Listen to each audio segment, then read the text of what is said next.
Hello students, मैं सुधा स्वागत करती हूँ आप सबका आपके अपने चैनल तैयारी ऑनलाइन में।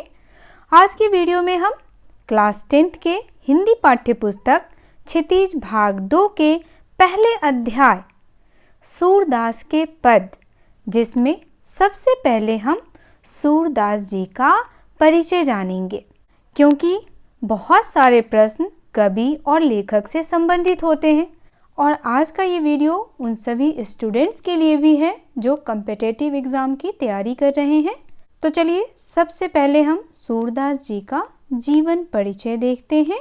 जीवन परिचय। सूरदास का जन्म 1478 ईस्वी में रुनकता नामक गांव में हुआ। यह गांव मथुरा आगरा मार्ग के किनारे स्थित है। एक मान्यता के अनुसार उनका जन्म मथुरा के निकट रुनकता या रेणुका क्षेत्र में हुआ, जबकि दूसरी मान्यता के अनुसार उनका जन्म दिल्ली के पास सीही माना जाता है। अब यहाँ देखिए, कहा जा रहा है कि कुछ लोगों का मानना था कि सूरदास जी का जन्म 1478 में कहाँ हुआ, रुनकता या आप रेणुका नामक जगह पर मान सकते हैं, जो कहाँ था, मथुरा और आगरा मार्ग पर। और कुछ लोगों का मानना है उनका जन्म जो है वह दिल्ली के पास सीही नामक जगह पर हुआ था। तो यह प्रमाणित नहीं है कि उनका जन्म कहाँ हुआ था, रुनकता में हुआ था या सीही में हुआ था। लोगों में मतभेद है।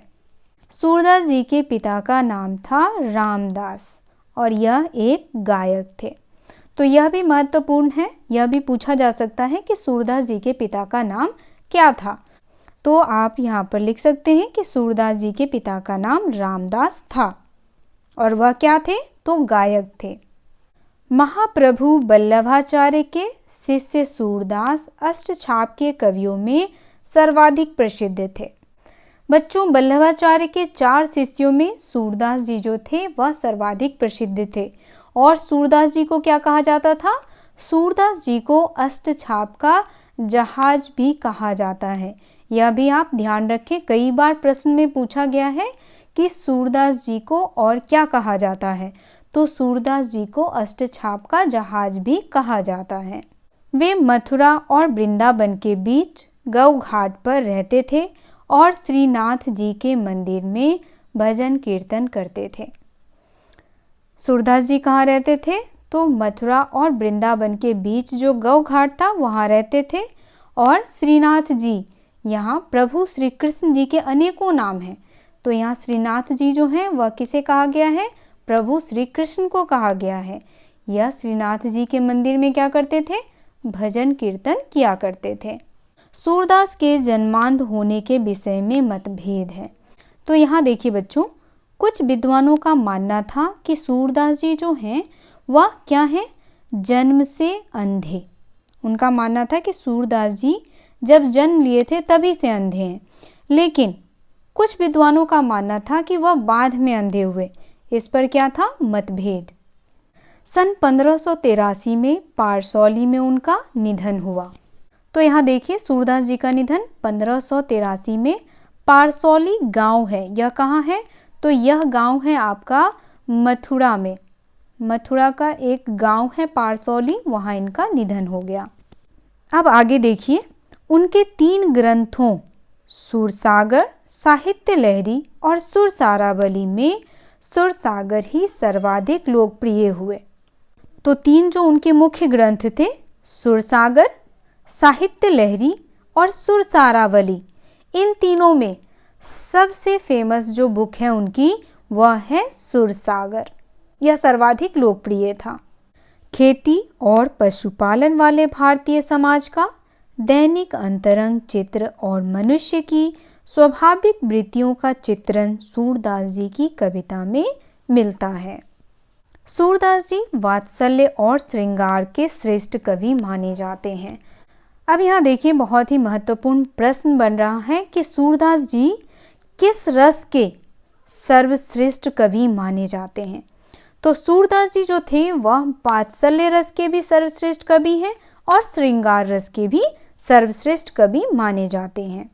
कृष्ण और गोपियों का प्रेम सहज मानवीय प्रेम की प्रतिष्ठा करता है।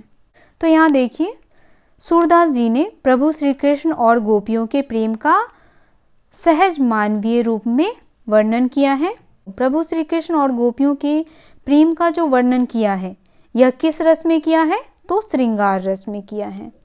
सूरदास जी ने मानव प्रेम की गौरव गाथा के माध्यम से सामान्य मनुष्यों को हीनता बोध से मुक्त किया, उनमें जीने की ललक पैदा की। अब यहाँ देखिए सूरदास जी ने अपनी कविताओं के माध्यम से किसको दूर किया?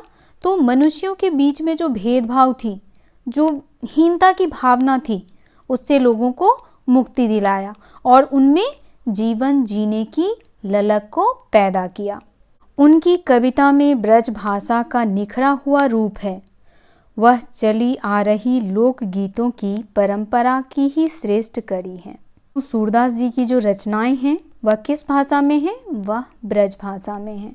उनकी जितनी भी रचनाएं हैं वह सभी ब्रज भाषा में हैं और यह ब्रज भाषा जो है वह लोक गीतों की परंपरा की सर्वश्रेष्ठ कड़ी मानी जाती है। कड़ी कहने का अर्थ है वह क्या करती है? दोनों के संबंधों को जोड़ती है। आगे हम सूरदास जी द्वारा लिखित महत्वपूर्ण रचनाओं के बारे में जानेंगे। सूरदास जी की रचनाएं। पहला सुरसागर, दूसरा सुरसारावली, तीसरा साहित्य लहरी, चौथा नल दमयंती और पांचवा व्याहलो, जिनमें से मुख्य रूप से 3 रचनाएं ही सर्वाधिक प्रसिद्ध है, सुरसागर, सुरसारावली और साहित्य लहरी। तो चलिए सबसे पहले हम सुरसागर के बारे में जानेंगे। सुरसागर।